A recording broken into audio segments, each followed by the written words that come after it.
service with a family touch. Ocala's information station, 1370 WOCA. Ocala!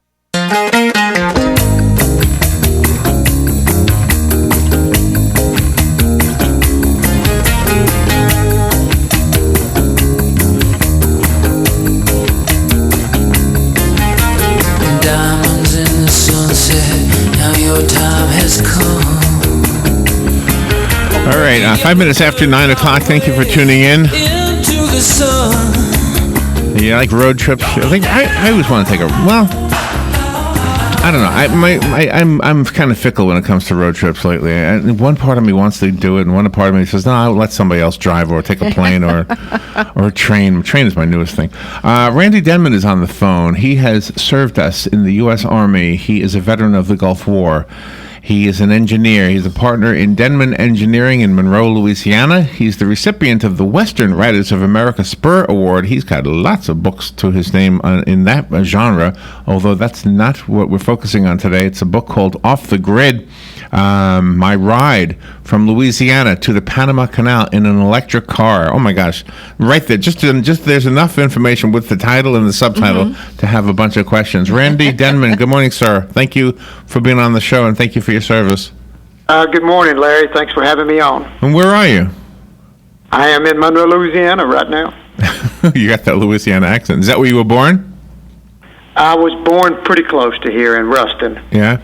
So tell me about the ride, and then we'll kind of pick your brain a lot about your work in general. So the ride itself, was it the ride you wanted to do, or you wanted to test an electric car? What was the genesis of the idea? Well, I was one of the very initial Tesla owners. Probably had one of the first 2,000 Teslas, and I guess it was in February of 2014, a couple of people made the first cross-country drive in a Tesla. And that kind of garnered some national news. So I just started thinking I was at that time driving my Tesla around kind of rural Louisiana, and I knew the difficulties of it, just getting around Louisiana. What were the difficulties? Well, just charging it. The car goes 260 miles on a charge, and if you plug it up to your two-pronged, socket that you plug your lamp into, it days to charge it up. So, and the 260 is kind of a function of speed. It'll go 260 at 265 miles at 60 miles an hour. It'll go about 400 miles if you're driving slower, and once you get. So but to really charge it, in just an overnight, you need 240 volt power. Power like your dryer would. Okay, gotcha. Right. Okay, and so I'm guessing part of the challenge of driving all the way to the Panama Canal is, will there be charging stations the whole way? There are no charging stations at that time. Today, in 2017, there's one Tesla supercharger in Mexico City, but at that time there were no charging stations anywhere. Really? America. So, oh my gosh. So before you tell us how you did it, in spite of that, why did you choose to do it? Knowing that there would be no charging stations. Well, everybody always wants to do something first. I could see the press that just going across country in a Tesla got, where you actually have charging stations stretched along the interstate. And it's pretty good chore just to drive to Panama City in a four-wheel drive SUV. So we took off, and I charged that thing. A lot of window unit chargers, but you have to use your imagination. Stoves, 2 times, I had to wire it directly to a breaker box. Oh my gosh! And were you doing it illegally, or did you get permission? The first time I did it, no, I never did it illegally. The first time I did it at the Crown Plaza in Managua, Nicaragua. And I had gone there and asked them if they might help me get a charge. I mean, I brought about 20 or 25 adapters with. I would just have to fire up my charger every day, and the electrician wired me up. I watched him. Oh my gosh! All right. So, can I ask a question? That this is just going to show my ignorance, but I don't mind. Was it a car that is self-driving, or was it partially self or autonomous, whatever they call them, or was it just simply electric? Just electric. I don't have any of the newer models. Didn't have any of that self-driving. Okay. Okay. It was a pretty scary trip for you, even though you went with your friend. You still had to make sure you didn't come across the bad guys and things like that are very dangerous countries. Mexico, especially northern Mexico, is very dangerous. Kidnapping capital of the world. Honduras is probably the murder capital of the world, and it makes it worse when you're driving in a car that looks expensive. Yeah, I was going to say that makes you a target. And I had kind of figured this out. I planned my way through northern Mexico just with some research, trying to find the safest way. And I talk about this in the book. We actually took some old paint and painted the car up to kind of look like fake Bondo. Oh my gosh, was it easy to turn it back to the way it was? Yeah, we're just trying to divide, make the car not look as expensive, but actually the fake Bondo kind of aroused the suspicion of the local police. And oh, really? After a few days, the car got kind of muddy, but that, and the other thing I did is I really like to get up and drive in the morning, early. You figure bad guys probably party all night. Right. Partying all night, they're probably sleeping in. So if you get up and move early and try to find some roads with some traffic on them, you don't really want to head off on a lonely road to nowhere. And then you kind of have to finish early in the day so you can find a charging spot. You kind of need to get to your destination, wherever that might be for the day, and stop a few hours, maybe 2 or 3, 4 hours darkness, so you can get the car charged up. If you don't get the car charged up, you're going to be stranded in the middle of nowhere. Did you do this with the blessing of the Tesla people, or with did they even know you were doing it? And now that you have done it, are they anxious to share your story? Because it sounds like it was a successful drive. It was, and I guess the answer is no and yes. No support for Tesla. And then I'm certain that they knew about it or found out about it, because it made some national news that I know they monitor. Motor Trend, Auto Week, Yahoo, a bunch of national outlets did stories on us. Did you release news? Did you release news releases? Well, not really. Well, for starters, I had to make sure I was going to make it before I did it. And we actually, the first news we got was there's a gentleman that runs a website, EV World, Bill Moore. He'd kind of heard about us, and but he was a little leery. But I think he finally reached out to me when he heard.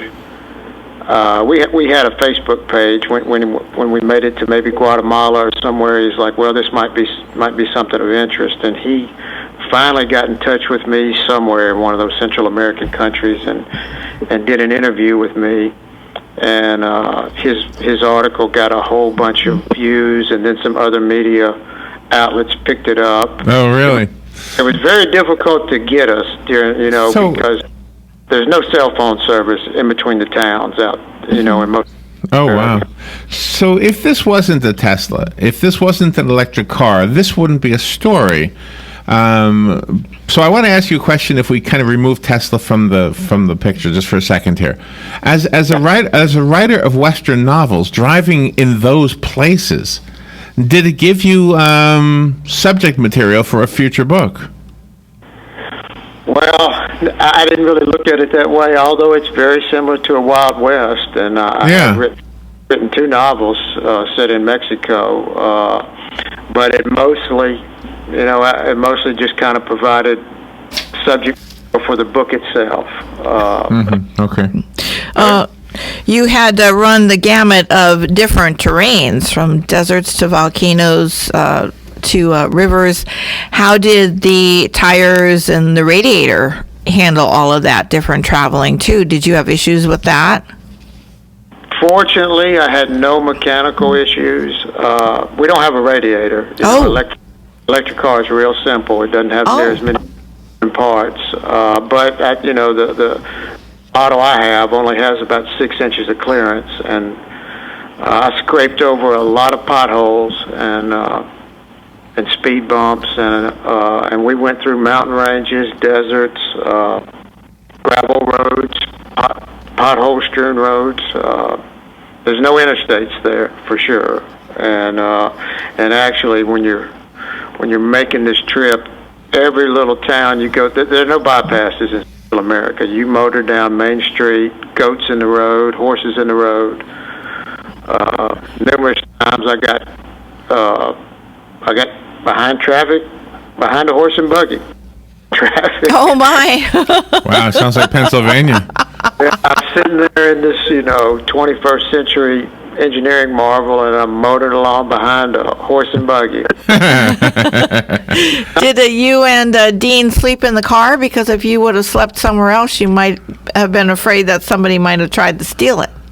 No, we actually found a place to stay pretty close to where we would be charging the car. And we would charge, with the amperage I got down there, it would take, 17 hours to charge it, just depending on how much, 10 to 20 hours. So we would sleep in a hotel nearby the car when we got it charged, and never had to sleep in the car. Almost had to camp out one night, but we found a place to sleep. How long did it actually take you from the time you left Louisiana to get to Panama City? Good question. I don't know the exact date. Somewhere around 25, I think was the count, from the time I crossed over the Rio Grande. Oh my gosh. And did you know in advance where you were going to cross over? Did you have everything mapped out, or did you just fly by the seat of your pants? Well, like I said earlier, I had actually planned the initial route. I did some research to find out what the safest way across the border region is. But after that, no, it was really by word of mouth. People would tell us, go here, this road's here, this is a good road, maybe you can get a charge here. I mean, in a few instances, people would call ahead to their friends that might help us out in the next town. Oh my gosh! Just went. Once I got to Saltillo, Mexico, which is maybe 200 miles south of the border, it was kind of just find your way every day. Mm-hmm. There was part of the book where you had a choice between taking the longer route and the shorter route in Mexico, and you guys decided to take the longer one. And then you almost in the next paragraph, I think you say, if you're reading this as a travel guide, don't go. Don't do this. What happened there? Yeah, we just, and there's not much information. The maps down there are not that good. A big bold red line that in the States might look like a freeway or a good road might just turn out to be a dirt road. Oh no! Oh no! Got into that, and that's one of the problems with traveling with an electric car. When you get so far into something, you don't have enough power to go back around. So, and darkness was kind of approaching, so we braved on down that road and made it. But there was it was a dirt, not even really dirt, gravel, just really. It was a pothole. Is the gauge that indicates, I don't know what to call it because I've never had an electric car, but the gauge that indicates how much longer you can go before you're going to be dead, the car. Is that reliable in an electric car? It's pretty reliable. It has a gauge of how much power you have left, and it'll tell you how many miles you have left if you're going at 60 miles an hour. And it just takes constant calibration, looking at it, guessing, estimating how many more miles you have left, because speed is such a function of distance. So But no, we never had a magic button to tell us how many miles we could push and tell us. We kind of had to just we were constantly reading our data from the Tesla and getting an estimate of how much further we could go. The book seems to end with the arrival at the Panama Canal, but you had to come back. I mean, was the ride back as adventureful as going there? I flew back and shipped the car back. Oh, that's why. Yeah. Oh my gosh, that's the smart thing to do. Okay, I guess I didn't pick up on that part. It was the gasoline, but was the fuel, the electricity, was it free? Well, sometimes, I usually had to barter for it. Maybe I'd find a little charging spot, a hotel, and give the guy 20, 50, whatever he wanted, 10. It's just kind of, when you get south of Rio Grande, pretty much anything you buy is bartered anyway. So sometimes we charge for free. Other times I had to pay and negotiate for it. And then other times I didn't have enough money to buy it. So. Really? Oh, some people wanted a fortune for it, huh? Well, they just said they didn't want you to charge, and I didn't have enough money to make I see. Did you have problems with some of the border guards? Yeah, the borders are very difficult to drive a car across a border, international border, in any third world country. I mean, these border crossings would take hours, bribery hours. Wow. It was an adventure, and then, we made it across all the borders, but there were some that I had and then one border crossing we got robbed at, and oh gosh. What happened? How did they rob you? Well, they took all our money, and they had guns, and we didn't, and the police were in bed with them, and that was probably that was on the border of Honduras, and of course Honduras is very lawless. I think it was Guatemala and Honduras. Oh, and the police were in on it. Oh my gosh! Off the Grid is the name of the book. We need to take a little break, but we will be back. Randy, don't go away, please. Randy Denmon is on the phone. He's got so many hit books, by the way, all in the Western genre, at least the ones I was looking at, and this is definitely off the normal topic that he would write about, and the book is called Off the Grid, his ride from Louisiana to the Panama Canal in an electric car, a Tesla specifically. We'll continue our conversation with Randy on the other side. And by the way, I do have the book, so I'll give that away in just about 5 minutes or so. We'll take a little break right now and be right back. This is WOCA. The weather is brought to you by myfwc.com. Safe boating is no accidents. Partly sunny and becoming breezy on this Wednesday. High 85 at the coast, 93 inland. Partly cloudy Wednesday night, low 65 inland, 75 at the coast. Thursday, partly sunny, breezy in the afternoon. High 83 at the coast, 92 inland. And for Friday, clouds and some sun and breezy with a shower or two in the area. High 85 at the coast, 91 inland. From the Florida Weather Center, I'm meteorologist Joe Lundberg. Hi, my name is Erica Olstein. I'm a doctor of acupuncture and oriental medicine. So, you used to be wired, now you're just tired. You used to be thin, but now you're the heaviest you've ever been. You don't necessarily always have to take a med if your thyroid is playing dead. If you have a thyroid disorder, an acupuncture visit may be in order. Come visit me, your primary care physician, Erica Olstein, at A Better You Healthcare. Call me at 352-615-5566. Next Generation MD is the future of healthcare now. Listen in the first and third Thursday at 10 a.m. to learn how the future in PRP treatments are here in our area. Find out the many ways that Dr. Juan Jordan, MD, Charles Brooks, NP, and case manager Mark Shaw have brought the family medicine practice to a new level. Hear from the very people that benefit from the fine work they have done in this field. Next Generation MD every first and third Thursday at 10 a.m. here on WOCA 96.3 FM, 1370 AM, The Source. This is James Snyder, inviting you to join me each Sunday morning at 9:30 for Sunday Joy on 1370 AM, 96.3 FM. Here's what you may have missed on the John Tesh Radio Show. We can all take a page out of the toddler book. Whether you deserve a raise or the restaurant server brings you the wrong entree, go ahead and speak up. Hang out with happy people more often. positive emotions tend to be contagious.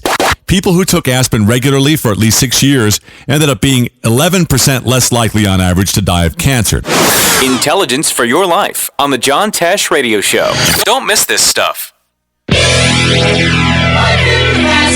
Hi, this is Vanessa Lane Jennings with the Jennings Law Firm, located here in beautiful Ocala. Join me every single Friday at 10:30 for Legal Lane. We'll be discussing various legal topics such as family law, criminal law, contracts, and much more. So this is your chance to call in with your legal questions and have them answered. That's every Friday, 10:30, right here, WOCA, The Source. Putting the local back into radio. 24 hours a day, 365 days a year. WOCA News. Variety. Information. Now. Keep your arms and legs on the inside at all times. This is WOCA, News Talk 1370. All right, 26 minutes after 9 o'clock. Thank you for tuning in. If you've been listening, you've been hearing us talk to author Randy Denmon. He's on the phone in Louisiana. I can't remember if it was New Orleans or not. He's written a book called Off the Grid and is, I'm sorry? Louisiana. Oh, Monroe, Louisiana. Thank you. You know what? I wanted to ask you, Randy, before we wrap it up. The writing, your writing style is part of what makes this a good book. It's not just the story necessarily. Mm-hmm. And for example, when the two of you are talking about how much beer you drank and the vices that you have, and it's in the Redneck Engineering chapter, by the way. I'm just looking. I mean, that's what makes it a fun book. And I suppose you know that as a experienced writer, you know what holds us as readers. Yes. You got to put a little of that in, Larry. I didn't have to make it up. On a trip like this, you kind of have to keep your sense of humor, or you're just going to get frustrated and not going to work. Would you do it differently if you did it again? Probably not. It's. I don't know if it's getting any more dangerous down there, but it's certainly not getting less dangerous. Probably just do it again the way we did it. Mm-hmm. Was there a spiritual element to yours and Dean's journey? Spiritual? Yes. Yeah, it was. And I talk about, just part of it's when you get somewhere, your cell phone's not ringing, you don't have emails. There was a totally get out of the 24-hour-a-day news cycle in the state. I think I mentioned this in the book. I found a New York Times while I was down there, and it didn't even pique my interest. My only goal was 100 miles south a day. Finally making it when we got there. I was really displaced from our current busy professional news cycle life for a month, which is kind of a spiritual thing in itself. Gosh. Randy, thank you for being on the air with us. I found the book on Amazon, and you can find it there also. It sells as a Kindle as well as a hardcover, and I have a copy of the hardcover. If you want the one that Randy sent us, call me right now, and I'll put your name on it. It'll be waiting for you here at the station. Randy, before you say goodbye, do you want to give us a website other than Amazon? You can get it on the publisher, Skyhorse. You can get it at Barnes & Noble. You can go to my website, www.randydenmon.com, and it has links to wherever you can buy the book, and it is in bookstores. Okay, go to a bookstore. Let me give the book away. Good morning. You've got the book. Who's this? Frank, you got it. It'll be waiting for you right here at the station. Thank you, guys. Thank you, Frank. Randy, thank you for being on the air with us today. Good. It was fun. Thanks, Larry. And be careful out there. You still driving the Tesla, by the way? Oh, yeah. I still drive it every day. All right. We'll take a little break. We'll be right back. This is WOCA.